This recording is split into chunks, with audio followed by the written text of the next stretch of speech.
On this issue of taxation, I really want to advise William Ruto.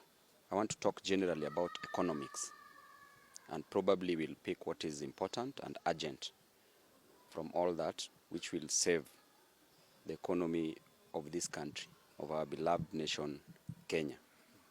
If you look at Adam Smith, in his book, In the Wealth of Nations, Adam Smith stated clearly that it is not from the benevolence of the chef, the brewer, nor the butcher that we get to eat our dinner, but by their interest attached to it. So you see, the idea of taxation, it is not coming in good faith. And in economics, there are three schools of thought in economics: the classical school of thought, the Austrian school of thought, and the Keynesian school of thought from the great man called John Maynard Keynes. The classical school of thought is so clear that the wealth of a nation is calculated based on its national income, on the basis of the national income. And the national income is based on the work of its inhabitants. And the president is largely using the classical school of thought together with the Austrian school of thought. But the best model, the best school of thought, is the Keynesian school of thought. John Maynard Keynes was from Britain. And during the Great Depression in America, the depression that almost paralyzed the whole nation, that almost brought the world, the global economy, to its knees, that assaulted the global economy, he came up with a simple theory, simple model that worked. And the Keynesian school of thought is what this nation, is what Ruto should use. And it is very clear.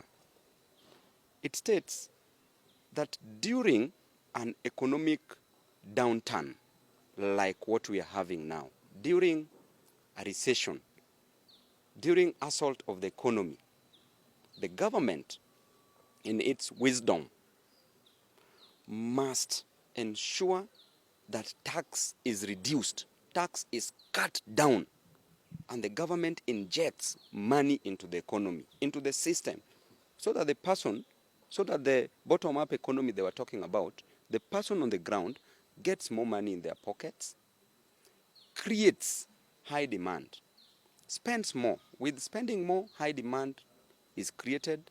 When high demand is created, our economy grows, because with the increase in demand, increase in demand increases consumption, will automatically make our economy grow. So cut down the taxes. Once you cut down the taxes, ensure that you inject more money into the system. Then when there's an economic boom, when the economy is growing up, increase the taxes a little. Okay. Remember, the economy is not growing in Kenya now. So increase a little tax, then the government to spend less. Because people shall have had money to spend. So even if tax is increased, people have money in their pockets to spend. But you cannot make a grave mistake, a mistaken belief that people have money.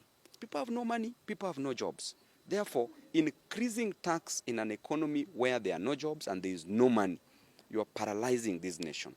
Then I don't see the reason, the need why you worked so hard to campaign. You prayed to be the president just for you to want to be hated for no reason. Why did you do so? And on the issue of the debt, that he should not take more loans. I want to also educate him on the issue of loans. And it's as simple as this. We had a great economist who was called Franco Modigliani, an Italian-American-based economist who won Nobel Prize because of economics. Franco Modigliani stated clearly that during your working days, you can save more as you work so that you fund your retirement. And that is the introduction of the loan system through a theory called the life cycle consumption theory that he came up with. Okay? So, what you ought to have enjoyed in 70 years' time, you can enjoy it now by taking a loan for it, by taking a mortgage for it. Then you pay slowly as you enjoy it. Because probably you can save all your lifetime, then when you reach the retirement age, you are not existing. You shall have been dead by then. So what you need to enjoy in the future, you can enjoy it presently as you pay for it. Therefore, the loan system is not wrong. What is wrong is you borrow money. If you borrow money,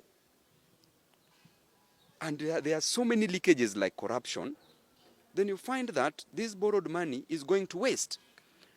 Then there was also a gentleman called Merton Miller.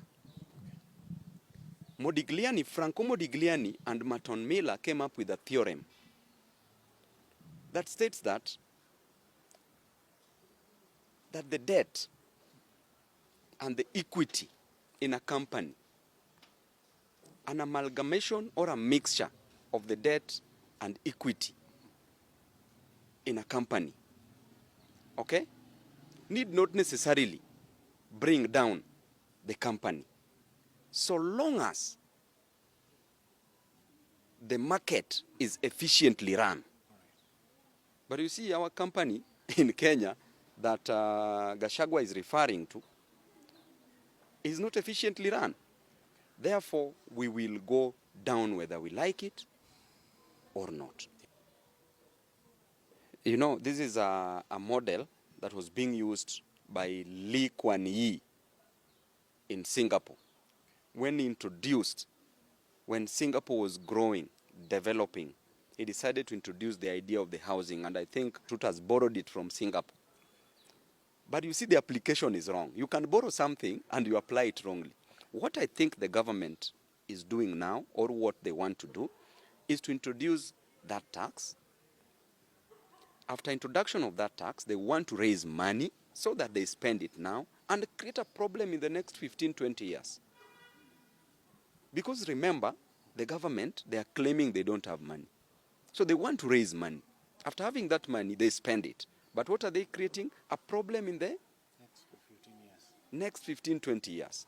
So this problem that is being created now will find Ruto not in power. But he shall have created a big problem. So let him go back and read about Lee Kuan Yew of Singapore on how he managed the idea of the housing to its citizens and the taxation of the same.